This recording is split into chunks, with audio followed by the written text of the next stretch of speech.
A continuación, mi grupo y yo presentaremos los partidos políticos en la crisis del orden oligárquico.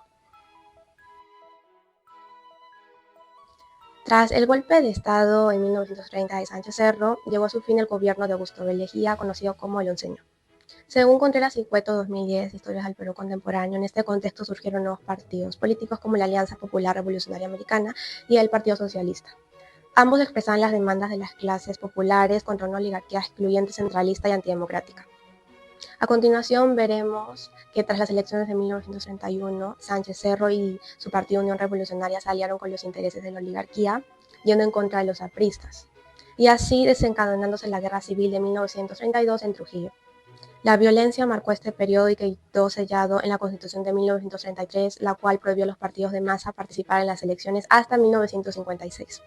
Analizaremos cómo tras el regreso del APRA a la legalidad se dieron nuevos partidos políticos izquierdistas y cómo ellos marcaron el camino político para finales de los años 60. El Partido Aprista Peruano, más conocido como el APRA, fue fundado por Víctor Raúl Aya Latorre en 1924. De acuerdo con el Estatuto del Partido 2021, página 33, se caracteriza por tener una ideología basada en el antiimperialismo y la justicia social, principios que han guiado sus objetivos y sus acciones políticas desde su fundación.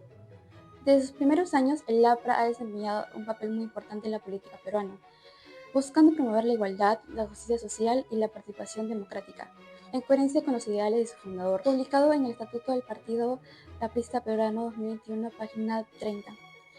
Sin embargo, en el propio estatuto, página 29, señala que durante varios periodos históricos, especialmente conflictos y golpe de Estado, el APRA fue visto como una amenaza, por lo que sufrió persecuciones que le impidieron participar plenamente en la política peruana. Estos hechos reflejan los desafíos históricos que el APRA debió enfrentar para mantenerse presente en la vida política del Perú.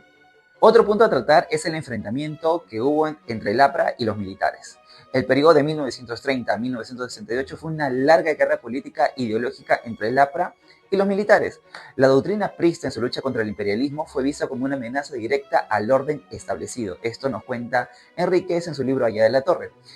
El primer gran estallido fue la Revolución de Trujillo en 1932, liderada por Manuel el Búfalo Barreto.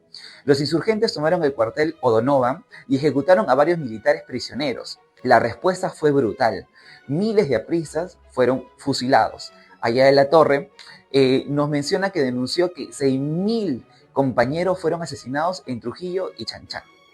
La prensa, especialmente el comercio, reforzó el discurso oficial calificando al APRA como un grupo comunista y antipatriota. Esto nos dice Hassen en su artículo académico, lo que legitimó su exclusión de la vida política. Este enfrentamiento culminó en el golpe de Estado de 1962 por el general Ricardo Pérez Godoy, anulando las elecciones ganadas por Allá de la Torre. Finalmente, el golpe de Velasco Alvarado en el 68 cerró el ciclo con un nuevo régimen que paradójicamente asumió muchas de las banderas reformistas del aprismo. Otro punto a tratar es el APRA fuera de la legalidad. Según el historiador Nelson Manrique, en su libro Usted fue aprista, durante las décadas de 1930 a 1950, el APRA vivió en la legalidad.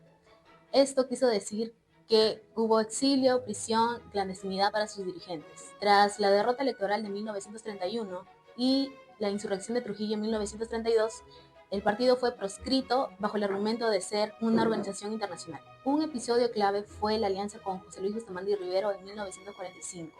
Como Aya de la Torre estaba vetado, no podía postular. Entonces el APRA decidió apoyar a Bustamante, pero esta relación se rompió luego del levantamiento del APRA en 1948. Ese mismo año Bustamante proscribió el partido y poco después Odría dio un golpe de Estado que inauguró el ochenio. Fue una etapa donde hubo mayor persecución hacia el APRA y vimos a un Aya de la Torre asilado 5 años en Colombia. El APRA volvió a la legalidad en 1956, pero esto no solo se dio por el fin del ochenio, sino también fue debido a la paz de Montevideo, donde Aya realizó un pacto con la élite oligárquica y dio fin a la vía insurreccional. Surgimiento de otros partidos políticos. En este contexto de represión al APRA y control militar aparecieron nuevas agrupaciones políticas, con nuevas alternativas. En el libro de Contreras y Cueto 2010, Historia del Perú Contemporáneo, nos señala que tras el fin del gobierno de Manuel Odría aparecieron gobiernos como Acción Popular, Democracia Cristiana y el Movimiento Social Progresista.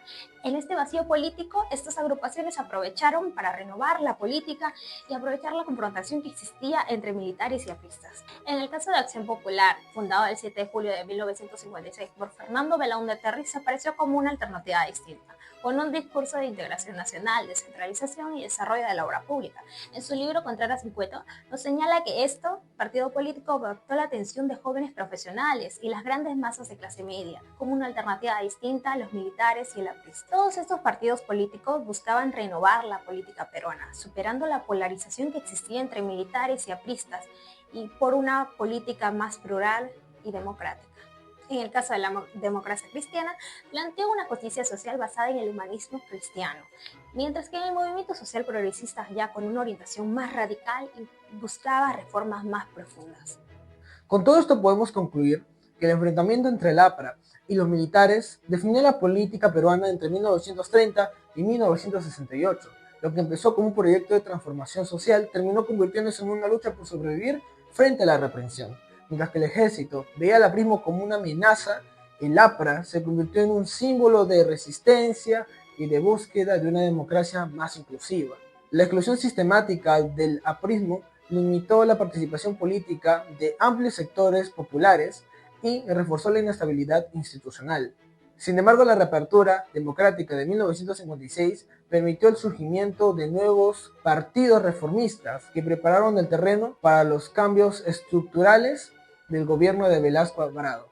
Así, el conflicto entre el APRA y los militares no solo fue una pugna por el poder, sino también el reflejo de la transición del Perú hacia una nueva etapa política y social en el siglo XX.